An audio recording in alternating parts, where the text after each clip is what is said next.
Pat Kelly, Member of Parliament for Calgary Rocky Ridge, member of the Conservative Caucus.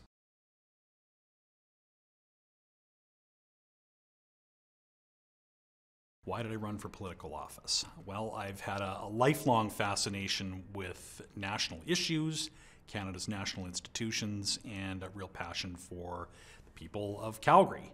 And I ran for Member of Parliament in Calgary Rocky Ridge to take that passion to Ottawa, where I do my best to be a voice and an advocate for the people of my city, the people, especially the northwest suburbs, where I've lived most of my life, and my province.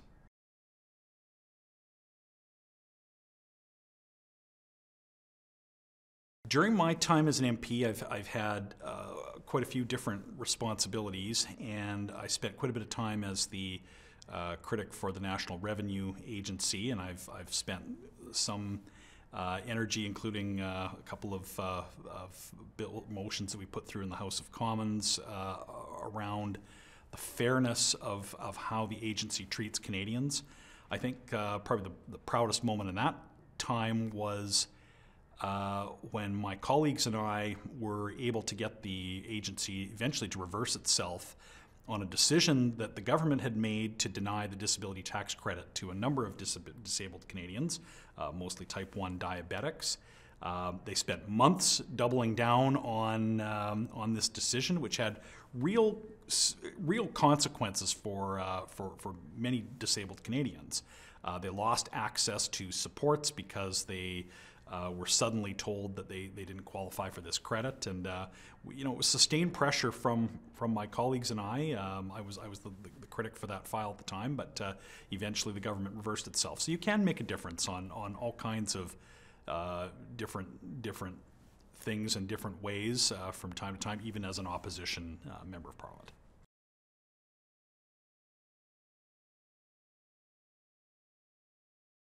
I think the same thing that motivates me to go to work every day is the same thing that's motivated me as a political activist back when I was 18 years old. I mean, I have a real passion for politics, and every day I get up with a responsibility to do my best to hold this government to account, to be a government in waiting, and to serve people in my constituency. So I've been doing that as an activist since I was in high school, and now that I'm a member of Parliament, it still motivates me every day to get up and go to work in the House of Commons.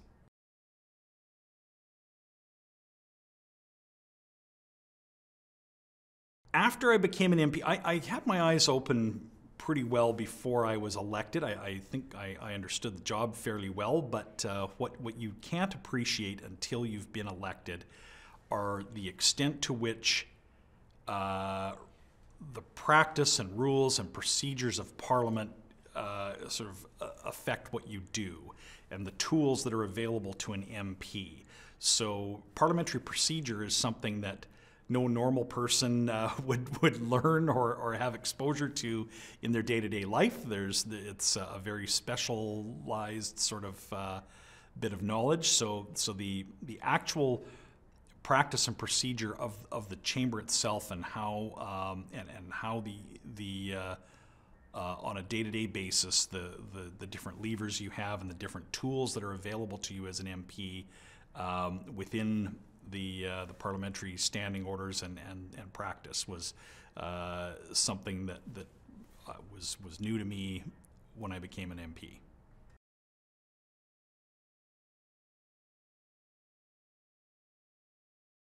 Members of Parliament work across party lines more often than most Canadians probably think.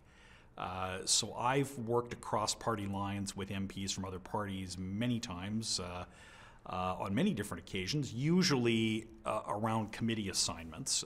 So MPs on committee will often work together to try and achieve something that's common to everyone's agenda. But I think of a few in particular. In the majority parliament of the 42nd Parliament, we had a situation in my committee where the government was not adequately funding the Office of the Auditor General, which is an important accountability. There's a really critical accountability aspect to it. It was unprecedented, actually, and I found I was able to work with the government party MPs that were on that committee, and we really jointly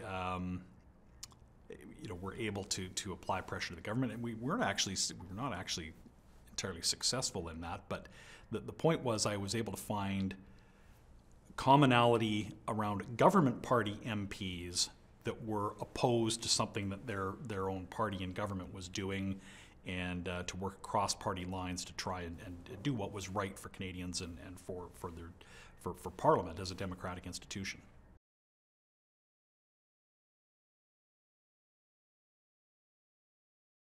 So what are the challenges to democracy? Well, democracy has been described as the worst system of government, except for all the other systems of government that have been tried from time to time.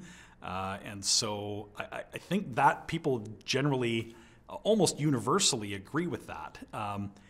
If people stop believing that that is true, that's the real threat and the challenge to democracy.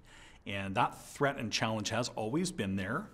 I think it is critical that our national public, our institutions, our parliament, and our governments have to be responsive to people, and it's a constant challenge to ensure that our democratic institutions are responsive to the needs of people to maintain that given assumption that democracy is in fact the best system. I sometimes am concerned about the kind of descent of political debate into entertainment, where the clever 10-second or 20-second social media clip takes on more importance or significance than substantial debate. I think that challenge and trend has been there for many, many decades, but really the main challenge is to ensure that our institutions actually are responsive to the needs of people.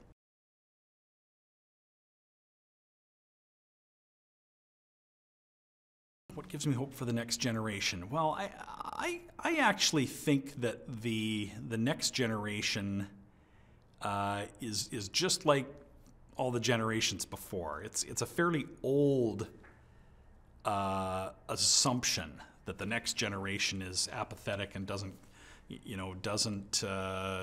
maybe isn't concerned about democracy and civic engagement, and yet, I think that today's young people are probably not much different than their grandparents were when they were young, and as you get older, there is always a tendency, I think, to get more engaged in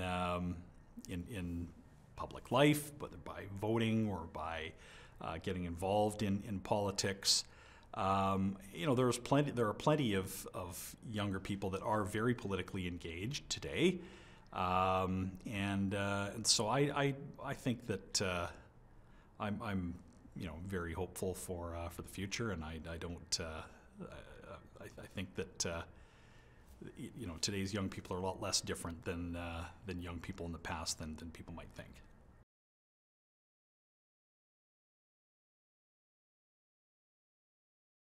What piece of advice for my 16-year-old self? I don't know. I think I might tell myself some of the same things I'd tell my 52-year-old self.